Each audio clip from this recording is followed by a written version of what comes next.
Hello there. So you want to know how you can simply go ahead and manage subscriptions on Revolut. This is going to be the only video that you'll ever need to watch on the internet. So with that being said, let's get straight into the video.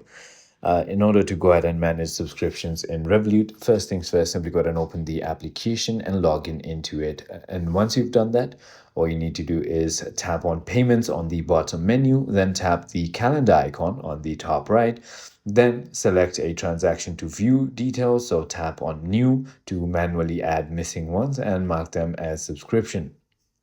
So to block future payments, which is not canceling, block a specific merchant. So just go to your profile and then head into security and then head into payments. And finally, there's going to be blocked payments option. Click on add new and select the merchant.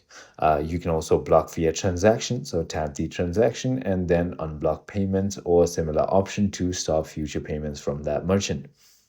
So it is as simple as that. I hope this video was helpful to you. If it was, hit that like button and I'll see you on the next one.